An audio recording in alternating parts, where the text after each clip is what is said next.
ng protocol, itong apat na nagpaputok o yung alim na nagpaputok. Kain tayo, guys. Actually, Your Honor, yung Ulam, aming itlog, desk officer, nung sardinas, pinareceive yung mga baril sa opisina po kape, namin sa sabaw. Caloocan, nag-ask po ng question dun sa nagpa-deliver. Kung ito lang ba ang papa-receive ninyo, yun po ang pagkakala po. Mr. Chair, Sige, go ahead, Senator Risa. this is how you eat an Oreo. Senator Risa. Mr. Chair, so Police Captain Tipache, di ba kung may ballistics investigation, pero merong ding paraffin test, di ba mas magiging airtight yung kaso kung gano'n kesa kung ballistics investigation lamang? Yes, ma'am. So, Mas maganda po, ma'am, kung may baril po, kung may iba naman na tao, ma'am, automatic, ma'am, talaga, paparapin po yun. para ma-match kaninong firearm kung kaninong mag-test ng positive sa paraffin. Yes. So, kung ganun, Mr. Chair, bakit hindi nga po ginawa ni na Police Captain Arabeo? Di ba mas gusto natin mas malakas kaysa mas mahina ang kaso natin? Arabeo, is that your discretion not to subject them to paraffin test or mayaw sila?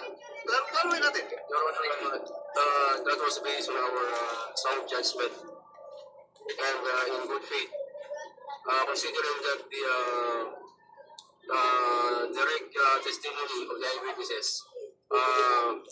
is sufficient to establish the guilt of six suspects. Mr. Chair, Excuse me, Senator, last point lang dito. Yes. Arabeo. Lahat tayong nagtatrabaho sa gobyerno gusto nating mag-presume ng regularity, good faith. Pero sa sitwasyong ito, isa po ito sa maraming punto na parang hindi po talaga sound judgment, Mr. Chair. Salamat. Chair, nakakapikon dito si Captain Arabeo sarap pakulong sa babae. Now, sabi nung si Captain Boy Tepase, protocol ay paraffin test and mga police involved sa shooting. And ikaw, sinasabi mo, sound judgment na hindi na kailangan base sa testimony ng mga witness. You don't deserve to be a policeman. You really don't. Ikaw yung nakakatakot na maging police. Ikaw yung mga tipong pagdating sa kalye, dapat katakutan. Sabi mo sa akin, saan ka gumagalagala para sa mga araw na yun, iiwasan kita, natatakot na ako sa iyo. Dahil nakakatakot. Sa pagmumukha mo pa lang, pangising-ising ka, ngiting agot ko Teacher, kanina pang ngiting aso siya. Lahat dito nakayuko. Kita mo seryoso, itong hinayupak na to, tingnan yung mukha niya, ngiting aso. Parang pinagtataon na lang tayo. Look at the face of this stupid policeman. As sinabi sa mga policeman na nandito, I respect you all, especially Lieutenant General Colonel Rodel Ceremonia, and I respect this gentleman who's been a friend of mine for so many years. But this guy, I don't have a tiny respect. Kanina pa tayo nagagalit dito, ang ising-ising aso siya. And he's stating, na sound judgment daw yun, base sa mga witnesses na nagsasabing, nagpaputok ng polis kaya hindi na iparaffin test. At mismo kinukontra ng kanyang chief ng polis ng Tabotas. And mismo sinasabi nitong si Captain Tepase ng SOCO protocol. So sino tama sa inyo? Ikaw o si Captain Tepase?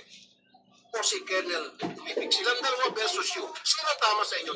Tatlo. Yung dalawa versus ikaw. Sino sa tingin mo? Huwag kang ising-ising. Captain, sir, sino po?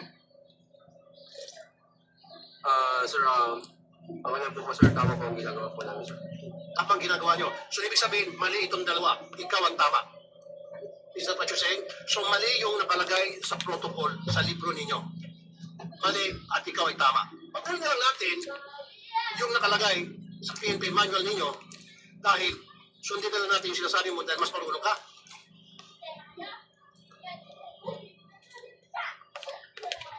You see, you cannot answer. Kasi alam mo, mali ka. Kaya lang talaga, Mr. Chair, ang sarap ipa-content din to yung sound judgment na yan. Para sa akin, very unsound. Very unsound yung judgment mo. He's making stupid out of all of us here. Gusto niya gawin tayong mga tanga rito. Naging kapitan ka lang, akala mo, alam mo na lahat, katalunin mo na, pati si General Sermonia. Kapitan ka pa lang. E paano na kung ikaw naging colonel, kung ikaw naging chief PNP, baka patay na lahat ng Pilipino. Pagpaparilin mo na lang lahat. Hindi ka nahiya kay General Sermonia, hindi ka nahiya kay General Gamas, kay General Gurat. Magsasalita ka ng ganon, na these three gentlemen, alam nila na nasa protocol yun. They para pindes, both sides, victim and mga police involved. And then kung kontrahin mo, ano yung pinaniwalaan nila. And who are you? You're just a captain kumpara di sa general. Now, make them stupid as well. Sabihin mo sa kanila, in their face, tell them again. Tingnan natin kung kaya mo sabihin yan. Mr. Chair. Yes, go ahead. Actually, Mr. Chair, totoo parang ngayon ko lang po nasaksihan na kailangan ng tanungin ng komite ang isang police captain, masinungalingan ang mga police general. At kanina narinig po natin, may direct order yung dating Navotas City Police Colonel na hindi sinunod dahil sound judgment daw. Yan nga, Senator Risa. Breakdown pa sa chain of command dito. Yeah, Senator Risa, i-stop na ngayon. Sinabi mo na may order ka, may paparabintes. Tapos, sabi niya kanina, wala nang order. Sino sabi na totoo? Kailan, Nel? Kailan? Yung namatay yung binaril doon sa ano, Yung Uswan, yung tumalon sa bangka.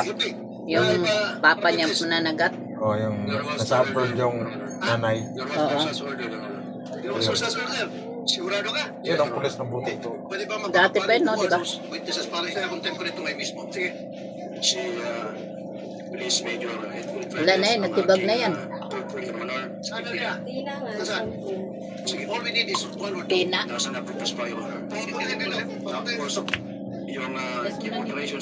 Tapos pala itlog nyo dyan sa Malacanang eh. Dahil dito, so both of them will corroborate doon sa sinasabi mo na inutusan mo. Yes, Your Honor. Okay, Mr. Chair, kapag yung dalawa na corroborate yung statement niya, I want to file a contempt case against this guy. Yes, I mean contempt para makulong. Nasaan yung dalawa? Kanina pa. Nasaan yung dalawa? Aside from yung dalawa, sino ba ang nandito na nagkakarinig? Marami pa nun, Your Honor. Sino? I believe that he was the officer, Your Honor. Ayun eh.